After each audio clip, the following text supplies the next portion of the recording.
kelompok 4 akan mempresentasikan atau menelaah soal-soal taksonomi yang ada di sekolah.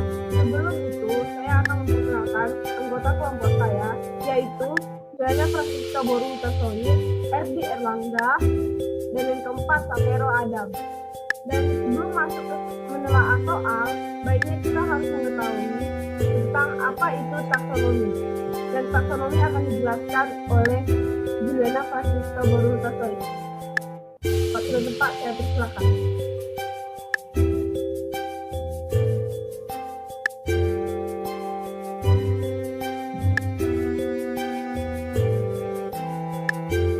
Baik, terima kasih moderator. Sebelum itu kita harus mengetahui apa itu taksonomi.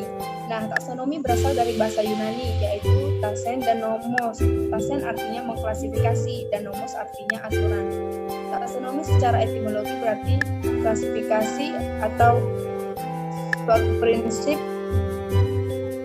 prinsip dasar maupun aturan. Sementara itu, Bloom diambil dari nama seorang peneliti, yaitu Benjamin Samuel Bloom.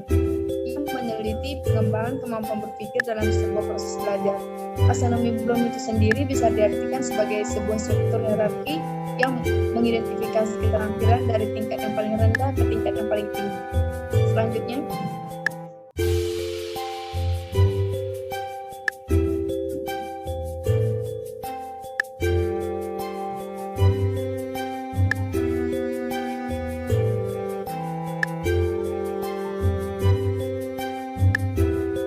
di sini Bloom telah membagikan tujuan pendidikan ke dalam 3 ranah, yaitu yang pertama ranah kognitif atau disebut juga sebagai cognitive domain. Ranah ini berfokus pada perilaku yang menekankan intelektual seseorang. Pada intinya, ranah ini berfokus pada kemampuan berpikir dan kecerdasan otak seseorang.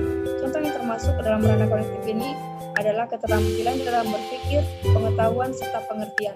Nah, yang kedua, ranah afektif. Ranah ini disebut juga dengan affective domain. Ranah ini berfokus pada perilaku yang lebih menekankan sisi emosi dari seseorang. Sebagai contoh bagian yang termasuk dalam ranah ini adalah apresiasi, minat, sikap, serta cara diri sendiri untuk beradaptasi. Kemudian yang ketiga ialah ranah psikomotorik. Ranah ini atau disebut dengan psikomotor domain yang berfokus pada perilaku yang mengarahkan ke aspek motorik. Sebagai contoh adalah seperti tulis tangan, kemampuan berenang, berolahraga, dan lain sebagainya. Baik, selanjutnya akan dijelaskan oleh Sapero Adam. Baik, selanjutnya Anderson dan Creutzfeldt 2001 terdiri atas kemampuan mengetahui, knowing C1, memahami, C2 menerapkan, playing C3, menganalisis C4, penemuan evaluating C5, dan mengekreasi creating C6. Soal-soal hot pada umumnya mengukur kemampuan pada ranah menganalisis analyzing C4, menemukan evaluating C5, dan mengekreasi creating C6. Pada pemilihan kata kerja operasional atau KKO untuk merumuskan indikator soal hot, terjebak tidak pada pengelompokan KKO. Sebagai contoh, kata kerja menentukan. Pada taksonomi Bloom ada di ranah C2 dan C3. Dalam konteks penulisan soal-soal hot, kata kerja menentukan bisa jadi ada di ranah C5 atau mengevaluasi. Jika untuk menentukan keputusan didahului dengan proses menganalisis informasi yang disajikan pada stimulus dan peserta didik diminta menentukan keputusan terbaik. Bahkan kata kerja menentukan bisa digolongkan C6 atau mengkreasi bila diperlukan pertanyaan untuk menyusun strategi pemecahan masalah baru. Jadi, ranah kata operasional atau KKO sangat dipengaruhi oleh proses berpikir apa yang diperlukan untuk menjawab pertanyaan yang diberikan. Selanjutnya akan dijelaskan oleh Juliana.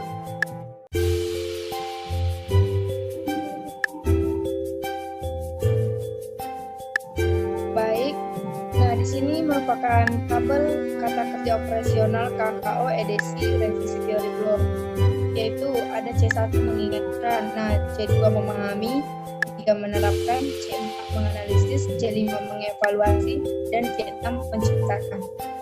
Seperti dapat kita lihat pada hal tersebut.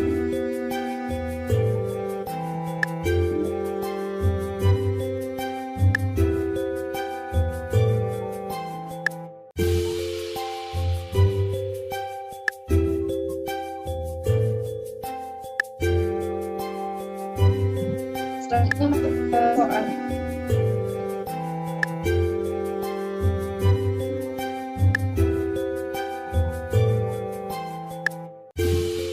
Nah, berikut soal-soal yang ada di sekolah. Nomor 1 merupakan soal cerita polusi di Jakarta. Langsung saja pertanyaannya, gagasan utama paragraf pertama rencana di atas adalah. Soal nomor 1 termasuk dalam ranah 4 menganalisis karena untuk menjadi utama pada paragraf pertama. Soal nomor 2, syair Kumbang dan Melati mengatakan Tuhan kisah bertulis ceritanya Ratu dari Jenggala asalnya di Bali. Sesuai untuk melengkapi pengarang di atas adalah. Nah, soal nomor 2 ini termasuk dalam ranah C3 melengkapi karena siswa diminta untuk melengkapi penggalan syair pada teks di atas. Soal ketiga,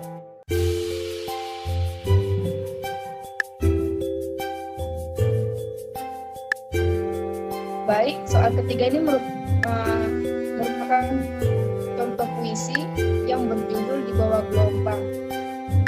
Pertanyaannya, puisi di atas yang berjudul Di Bawah Gelombang dapat kita rumus temanya yaitu. Nah, jadi pada soal nomor 3 ini termasuk ke dalam ranah C4 menelaah temanya. Siswa diminta untuk menelaah tema pada puisi tersebut. Baik, saya kembalikan pada moderator. Baik, selanjutnya akan dibacakan oleh Erdi.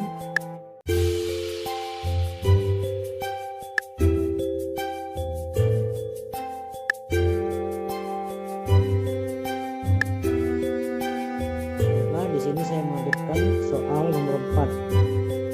Di atas sudah ada puisinya. Lanjut ke soalan dari puisi berjudul Di Bawah Gelombang. Pada soal di atas, jika dipahami baris demi baris, yang paling banyak kita temukan adalah citraan. Di sini soal nomor 4 termasuk di dalam ranah C3 menemukan, karena siswa diminta untuk menemukan pesan moral yang terkandung dalam puisi di atas.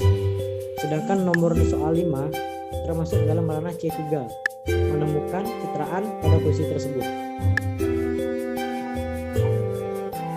Di sini di atas ini sudah ada puisi yang berjudul Kisah di Kantor Pos. Langsung ke soalnya. Tokoh utama cerpen di atas adalah. Soal nomor 6 termasuk dalam ranah C5. Siswa diminta untuk menilai tokoh pada utama cerpen di atas.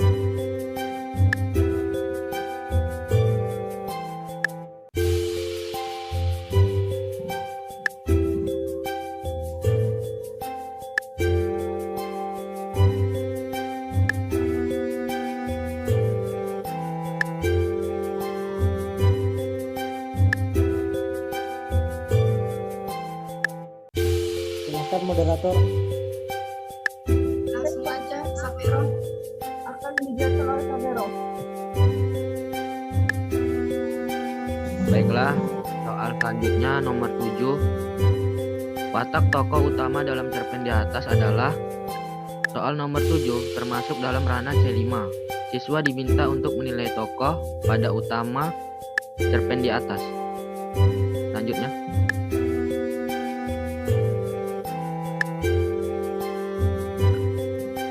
Soal nomor 8. Kalimat berikut ini berupa kritik atau saran dengan bahasa yang santun adalah. Soal nomor 8 termasuk ke dalam ranah C5 mengkritik karena siswa diminta untuk mengkritik kalimat yang di atas tadi. Lanjutnya.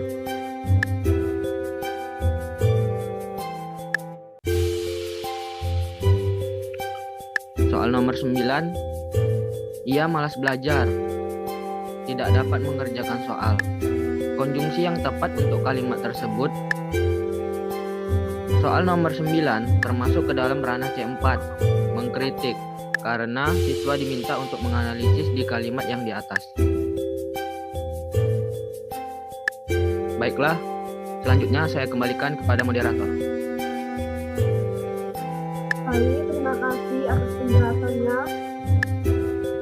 Telah berakhirlah hasil menelaah kami. Semoga apa yang kami jelaskan dapat dimengerti oleh pendengar masyarakat sekitar. Dan saya mengucapkan terima kasih. Mohon maaf bila ada salah kata. Saya pamit